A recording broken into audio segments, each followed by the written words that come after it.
Thank you. Thank you. I vaguely hear this is on. Yeah, it's on. Okay. My name's Bruce Orenstein. I'm the director, writer, producer of American Idealist. I want to thank everybody for coming, sharing this. Thank you.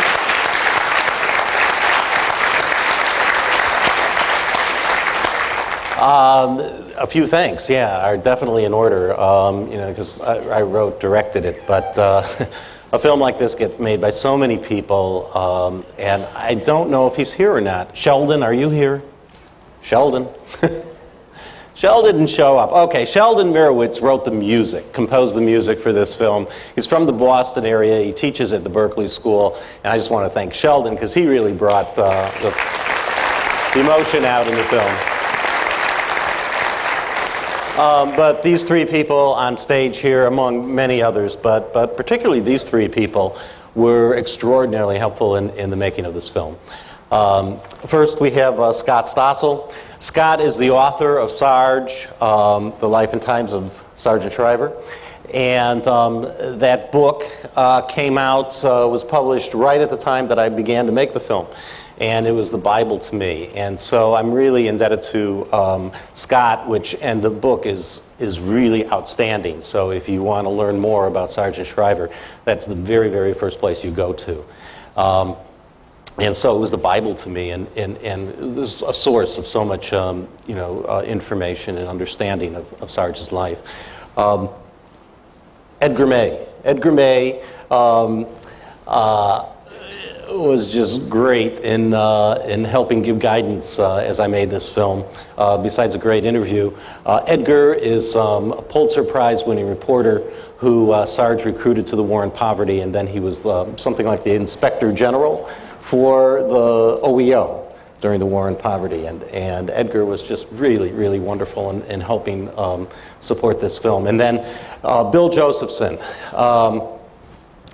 Bill was there to help me navigate through the Kennedy family and the Shriver family.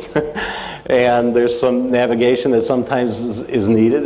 But Bill also was just a great supporter and fundraiser, and that's how, so much has to do with raising money and getting out there and putting you in touch with other people. And I'm just this filmmaker from Chicago, used to be a community organizer. I had no contacts to be able to put together a budget like this if it wasn't for these people and several others who are Sarge's friends, and this film wouldn't have been possible. So I want to thank them all for helping to make this film possible.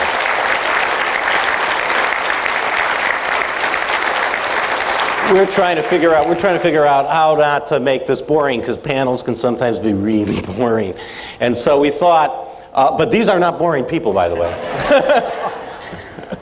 And they've got stories about Sarge. There's so many stories that I wanted to put in the film, but because the pacing of the film or other reasons, they didn't get in.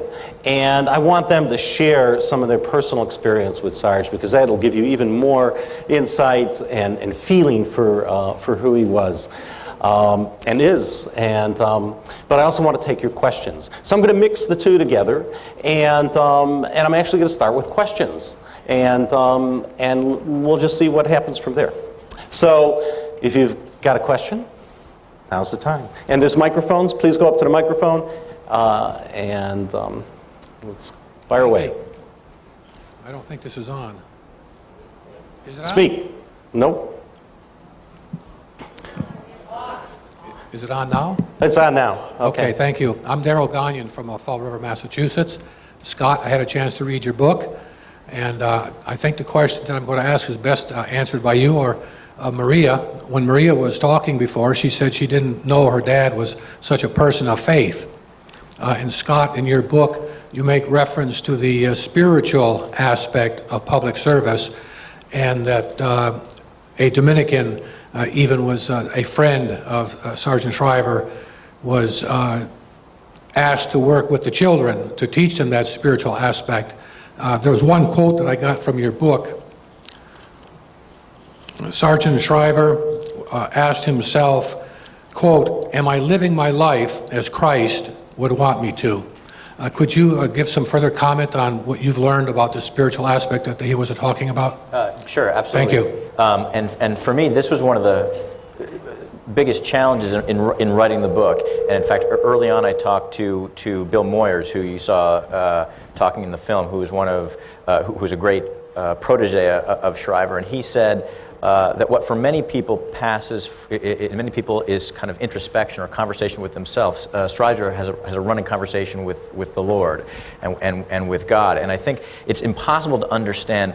I think that Bruce's film captures wonderfully the sort of almost relentless idealism that Shriver faced. Often, sometimes this coincided with greatly, idealistic moments that were propitious to the programs he wanted to start. Other times he was stacked up against enormous odds, and yet no matter what the obstacles against him, he had this sort of boundless confidence, optimism, some people would say almost naive idealism, but it's and actually Edgar had a great quote that I think I use in the book, that if this is naivete, let's have more of it.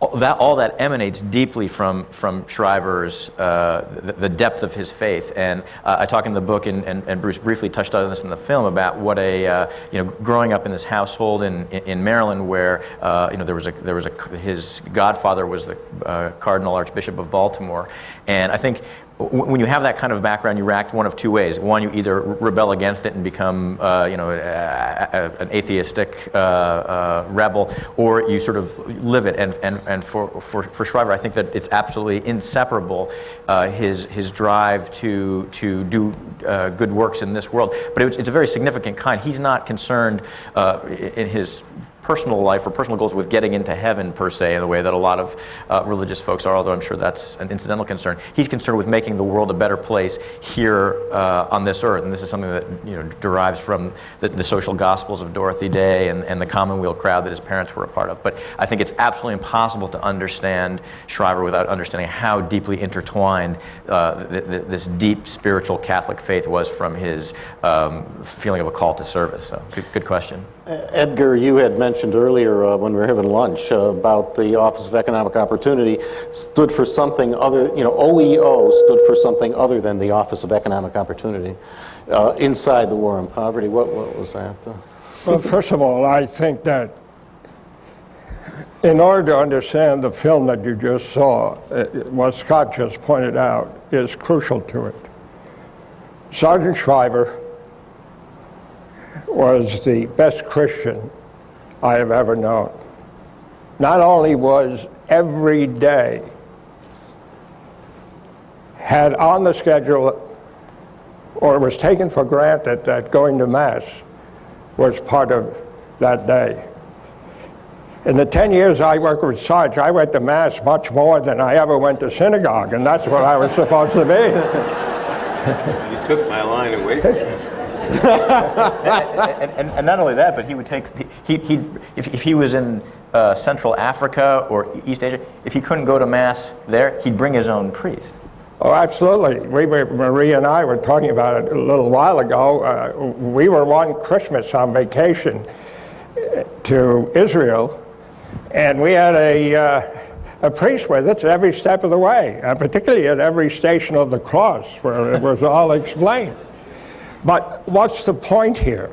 The point is that this is such an extraordinary human being, because in part, every single day, whether it was a Peace Corps volunteer in Africa, whether a Vista volunteer on the Navajo reservation, whether it's a community action person in Chicago, his religion was being practiced in those environments. Yeah, but you have to understand, I think, that his view of religion and religion in his life is different from what you might think it would be. It was not dogmatic. It was not hierarchical.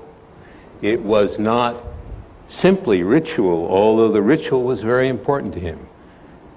He was truly a person who believed that our obligation is to do God's work on earth, and he really did try to do it.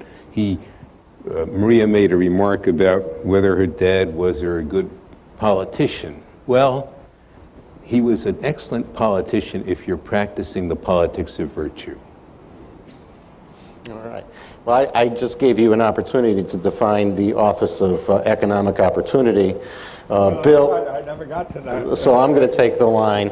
Sarge was always fascinated by Guess with that. various people from the religious field, and we had defrocked priests, ministers who were no longer ministers, nuns who left the order.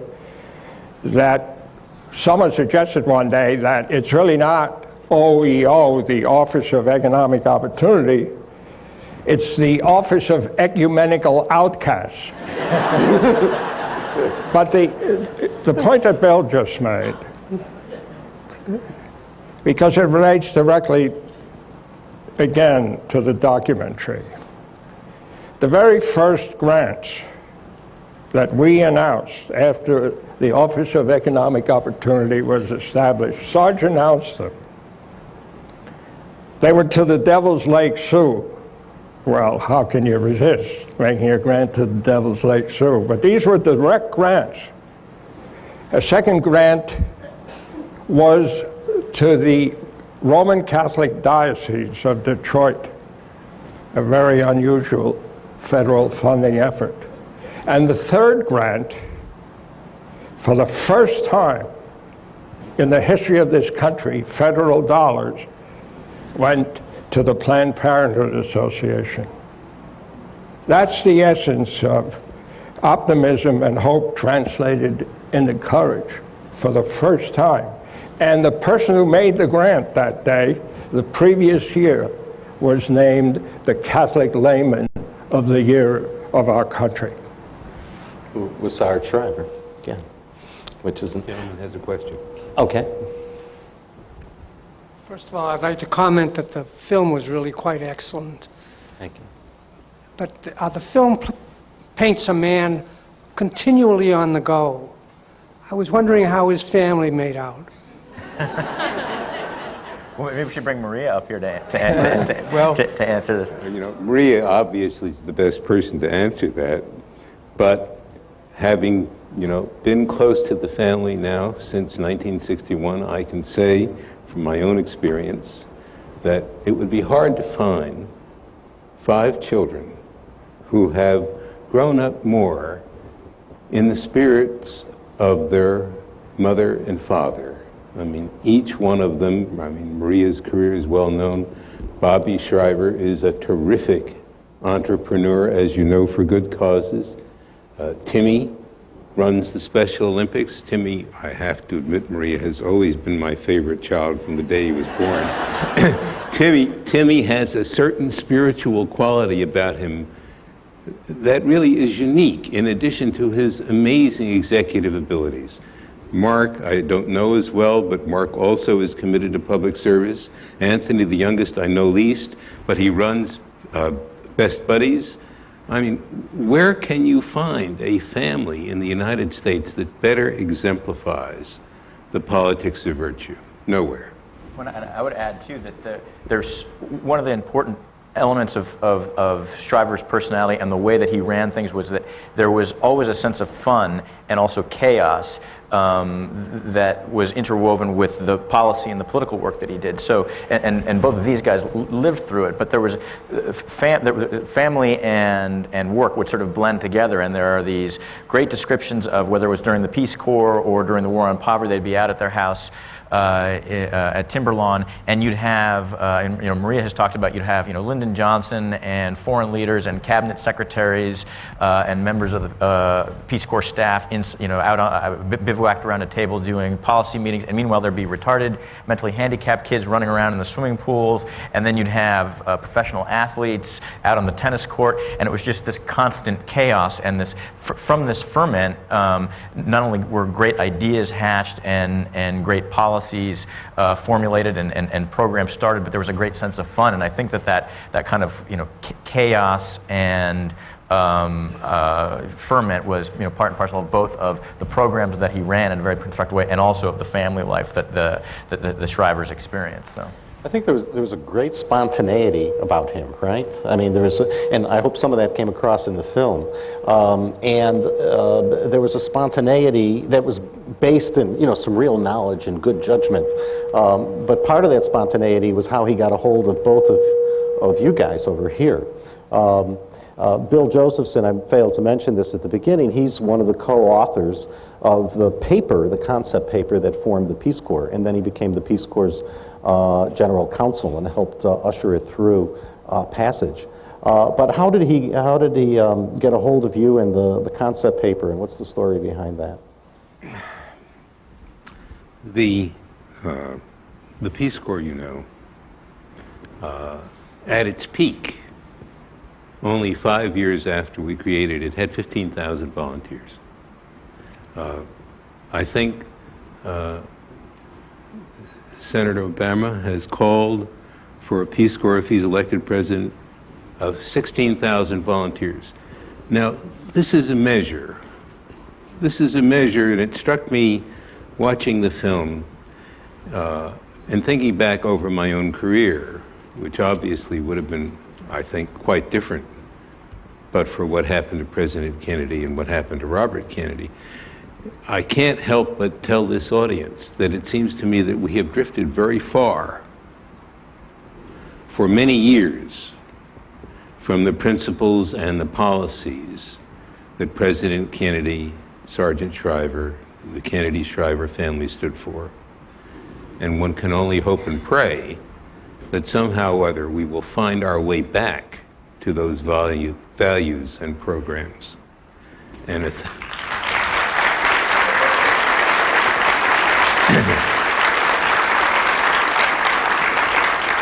and while I respect very much the notion that we should double the size of the Peace Corps, as you may remember from the film, President Kennedy and Sargent Shriver and Warren Wiggins and myself always thought there was ample room in the world for a Peace Corps of 100,000 volunteers. And it's at 7,700 right now. So once Nixon came in office, it started to get cut back. So if it were to go up to 16,000, it would be doubled right now. This gentleman has been waiting patiently. Okay, I always defer to these gentlemen here. So, your question, please. Do you think he would have been able to carry out his visions if he hadn't married a Kennedy? Well, that's Scott has some ruminations about that in his book. Yeah, well, there's probably no more fraught question you could ask than that with regards to Sargent Shriver. But I mean, I think the answer is complicated, but the simple one is yes. I mean, obviously, you wouldn't have had a Peace Corps because this was something that was hatched on the Kennedy campaign trail.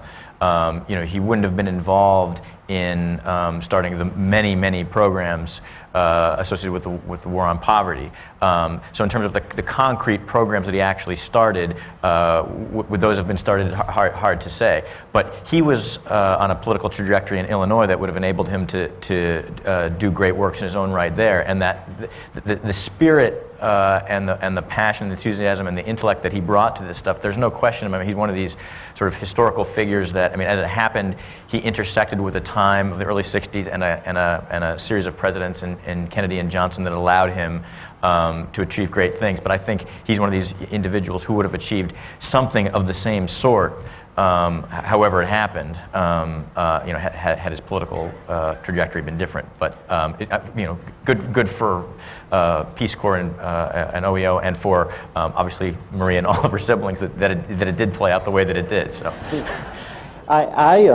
when I look at what he did in Chicago, he's running the Merchandise Mart, and he could have stayed as running the Merchandise Mart, and he could have been a business leader in the city of Chicago. But he headed up the Catholic Interracial Council in Chicago, and then he headed it up nationally. He ended up on the school board in Chicago and became its president. And he was involved in so many other civic affairs that elevated him to, to have positions of power. I really think that, absolutely on his own merits, he could have been President of the United States.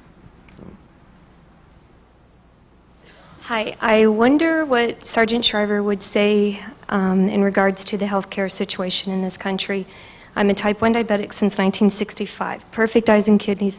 My degree is worth approximately $19,500 gross a year. So I'm in the safest state in the United States, being in Massachusetts, but Romney's plan is costing me an entire paycheck just to pay the premium and co-pays. What would Sargent Shriver, do you believe, say, as I try to save Kathy? I would like to start something for other people in my situation, some kind of private funding to help people who are not disabled, don't qualify for disability, who work full-time, who are priced out of the employer-based market. I would love to see if any of you have any thoughts on creative solutions to this crisis and what his spirit might say. Well, Sargent Shriver launched work study during the war on poverty, and it's just, you know, a quarter of a line in the movie. But there was so much more to that, and it allowed so many young people to go to college as a result. I have the college degree. I'm just priced out of the employer-based healthcare market. Absolutely, completely priced out of the market. It is not an option. Yeah. So I just wonder. I think I don't know. I think that's a question best put to the politicians who are running today. But you know, I think he would have. He cared about people, and you know, he was about the greater good in the country, and I think he would have based whatever policy decisions he would have had the power to base upon the greater good of humanity. Thank you. Hi. I couldn't help but be very moved by Sargent Shriver's message of hope and optimism. It seems as though the Democratic Party right now is a bit divided between hope and practicality, optimism and realism. And I'm wondering if you can say that Sargent Shriver's career was perhaps a lesson in what you can gain and accomplish through hope and optimism, or perhaps how you can be limited by too much of it, in your opinion. I named the movie American Idealist, and there were people who objected to that title, who were very close to Sarge, saying, well, he wasn't an idealist, he was a very hard-nosed politician, he was a very pragmatic politician. And then some people suggested I name the film The Pragmatic Idealist. And I thought, well, it kind of takes the wind out of the term idealist. I think that any change that takes place in any society, any vision, when we move beyond what we accept as our limits and the boundaries that we live within, those are idealistic. That's idealism. And so a change happens because of idealistic people. I think in Sargent Shriver, we had someone who was pragmatic idealist. I mean, there's no doubt about that. But you have to have at the core that idealism, and that and that's what I think he had. I think the distinction that you're alluding to is not one that we should pay a lot of attention to. One of the characteristics of Sarge was that he was intensely practical. One of the previous questioners commented on how hard he worked, for example. He worked extremely hard.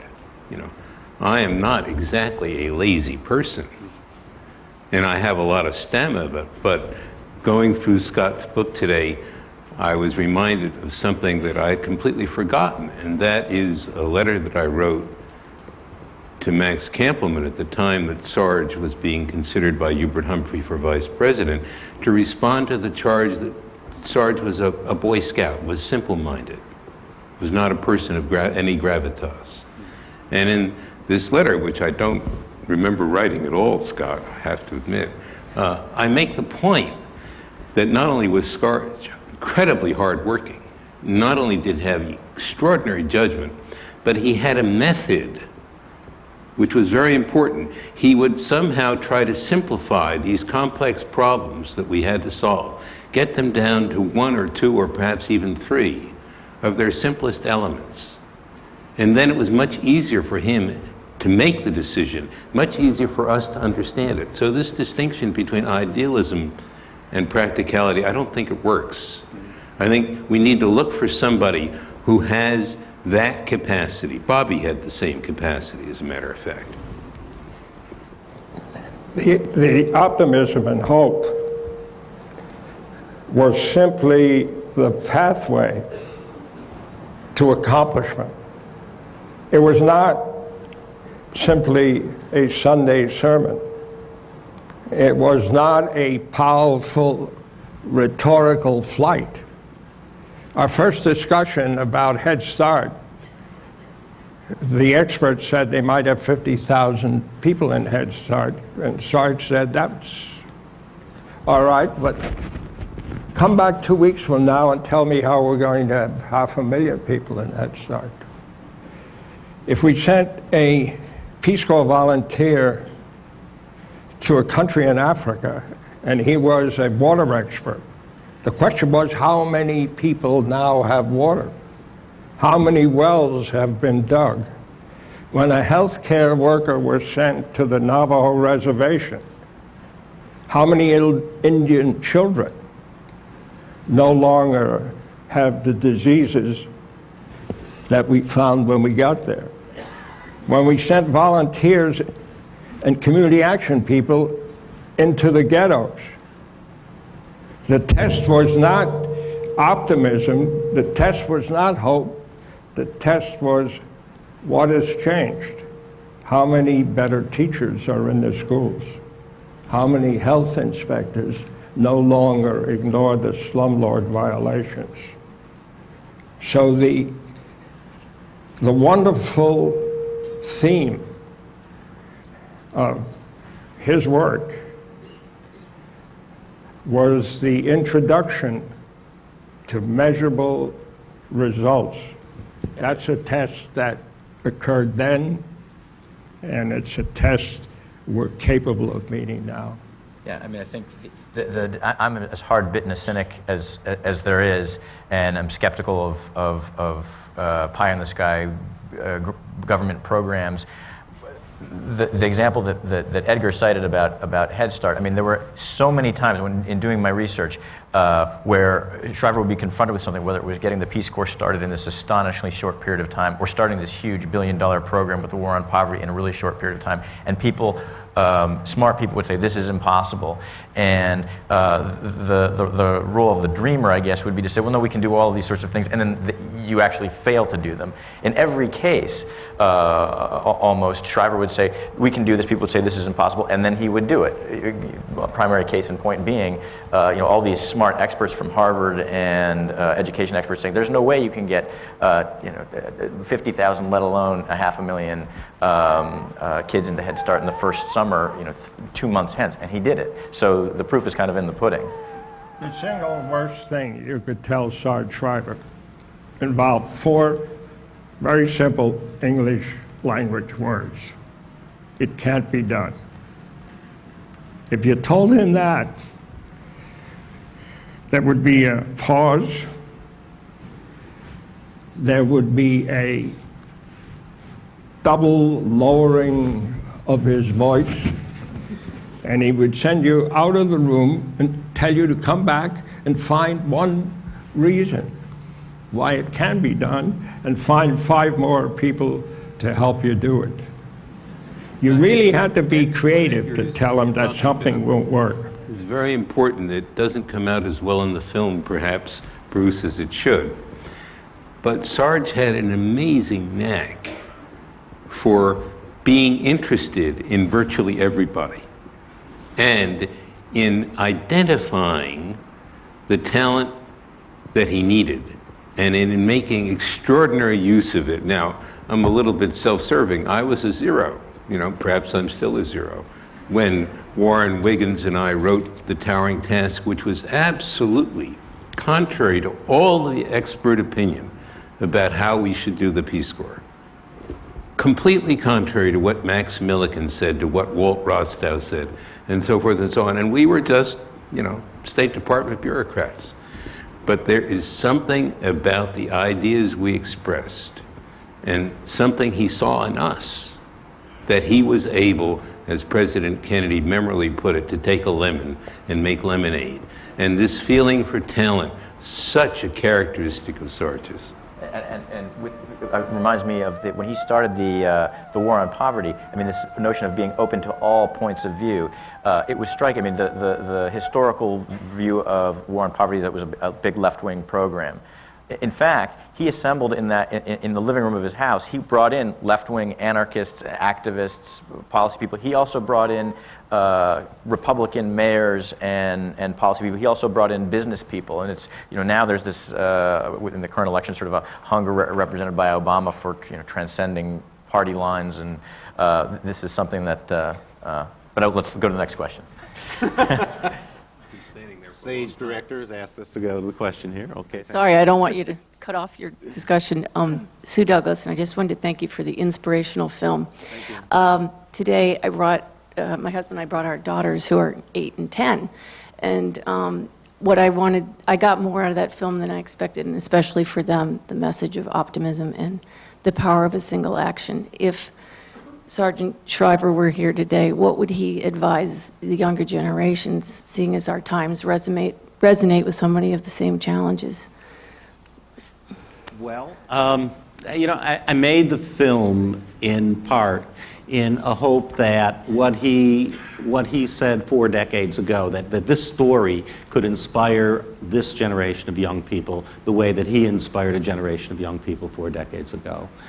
So I think he would say engage in service. He would say engage in social change. He would say get involved in the world and be your brother's keeper. That's what he would say.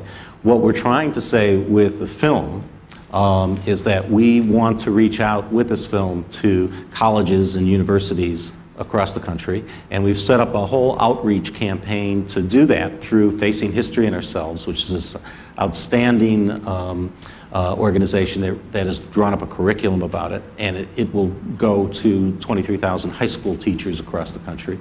Campus Compact, Service Learning Clearinghouse. There's a range of ways in which the film is being sent out to education and public service organizations around the country. And if there are people in this audience that want to help and participate in that, then please stay afterwards and talk to me briefly, because we still need help in making that happen. We want to put this in every classroom in America, and we're on a good start on how to do that. And we definitely need your help, whether it's getting to a particular classroom or a particular university, high school, or being able to help underwrite getting it to a group of schools. We really need that help. So we want to carry on. I mean, that's the point. My background is in community organizing, and it's similar to what was being done. And if you didn't notice in the film, the way the film's shaped. People take different approaches on things, but I mean, it was certainly the theme that I recognized in Shriver's life is to challenge people to make the world a better place. And so we hope the film does that. So please come up and talk to us afterwards. You can go also to, and anybody can email me at bruce@chicagovideo.org. bruce@chicagovideo.org. I think if Sarge were on this stage with us, first of all, he would tell us to hurry up. But he would say the same thing that he said 40 years ago. And he would do the very same thing that the opening sentence of the director of this wonderful library asked you. Will those who participated in the Peace Corps, in the War on Poverty, and Head Start, and Special Olympics, please stand up? And that wonderful, large group of Americans who were a few years younger, like most of us actually were a few years younger, stood up.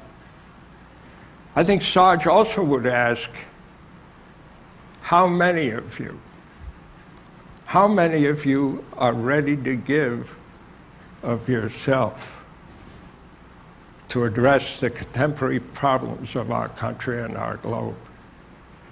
And I would bet a significant number of you would stand up.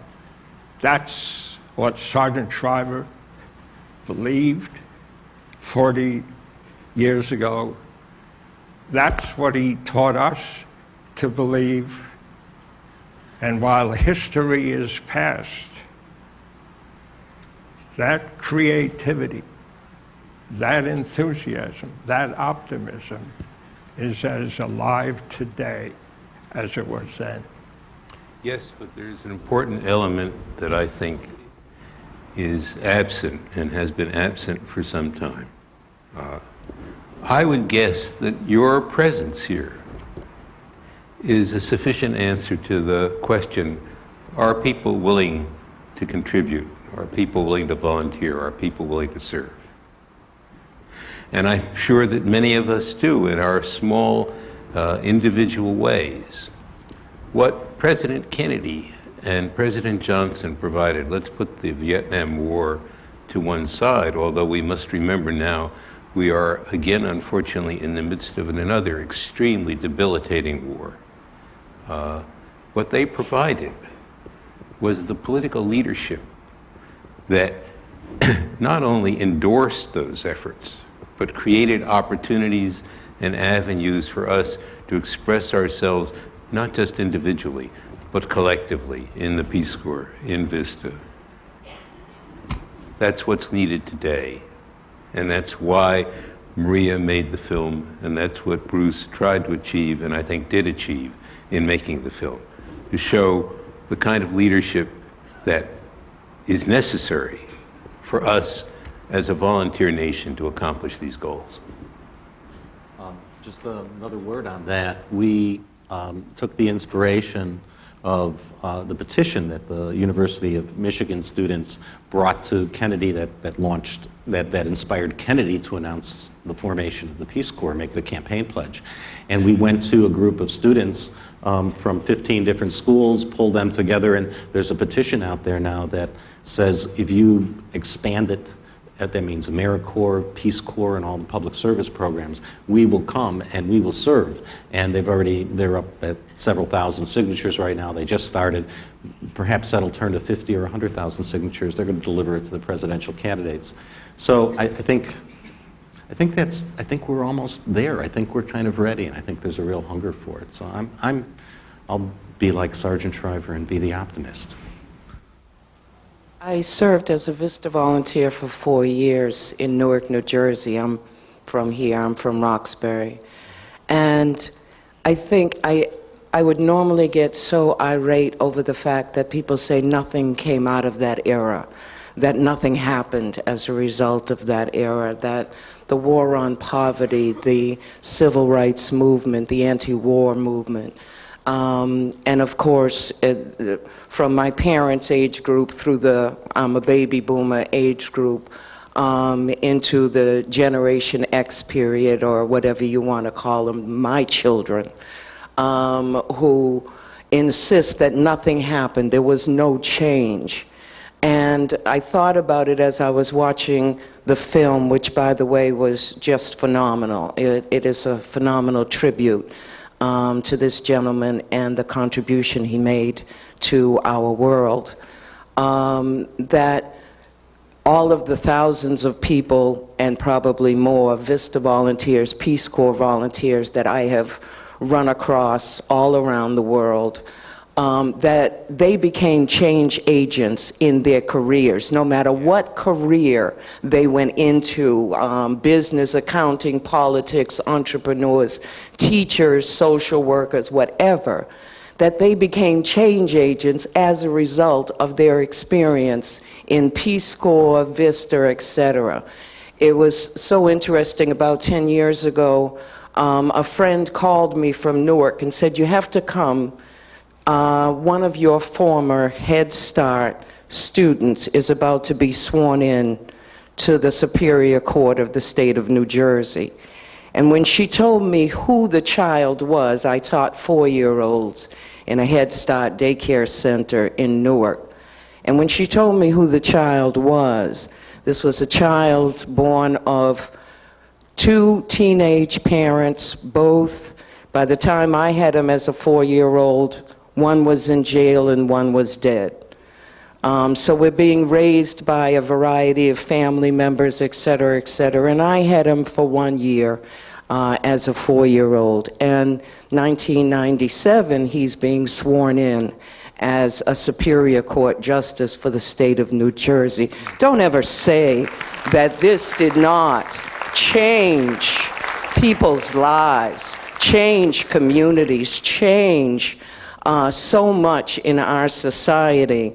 The whole way we look at things is as a result of the change agents that came out of this era. And I wanted to thank all of you for being here. I learned so much more about Sargent Shriver, who has been one of my heroes for a very long time, but I learned so much more today. And I'm very glad I came, and I'm very glad you were here, and I hope that future films, documentaries, books are written about the change agents that are out here as a result of this era. Thank you. Thank you.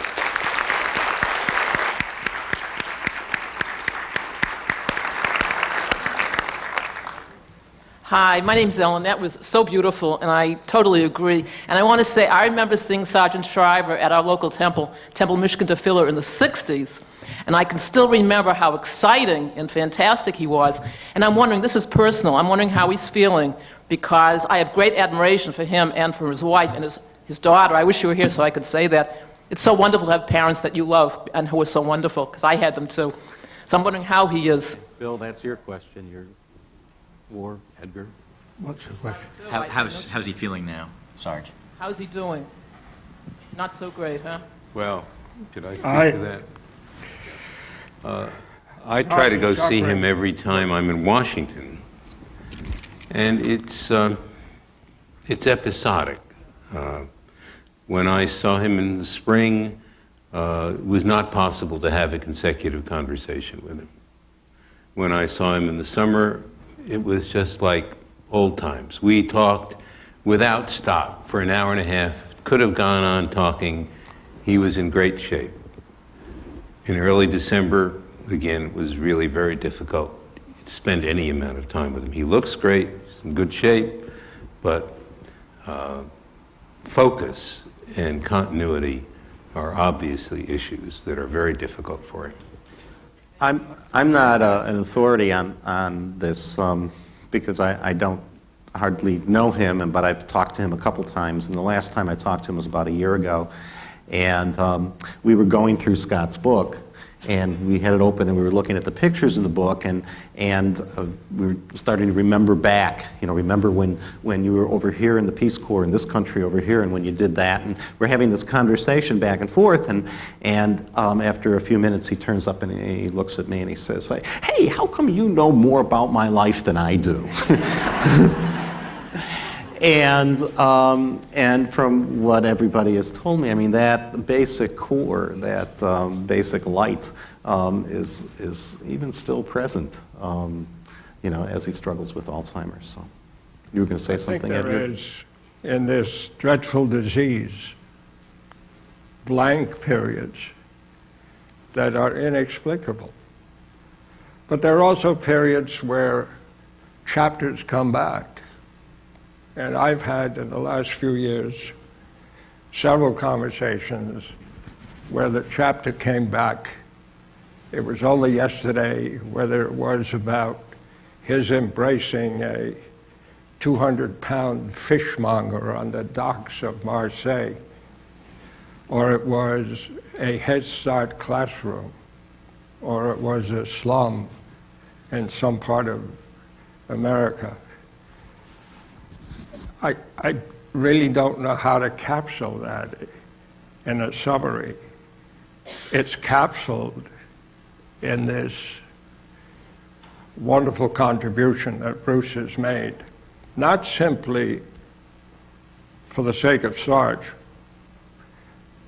where there should be ever more contributions, for the sake of the history of our country at a very turbulent period, and the story of a man that exhibits the kind of quality that at least those of us who were connected with him for so many years have certainly made us, what you pointed out, far, far more effective human beings, and most importantly, far more effective than we ever thought we could be.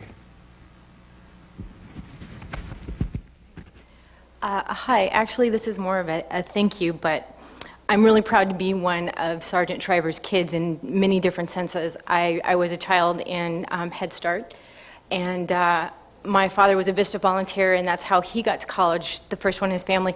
I grew up to become a Peace Corps volunteer. I returned to work on the Navajo Nation, and I think that there's living proof. There's hundreds of thousands of us out there who have been touched in many different ways by the programs that he put together with all of his team, and who not only are deeply grateful but are continuing to teach.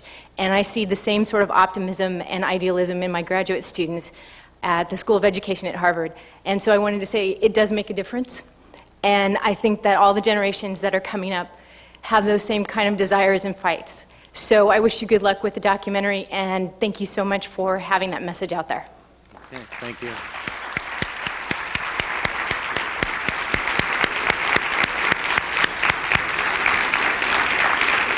I think that's the perfect way to end the conversation today. It was, again, thank you for coming.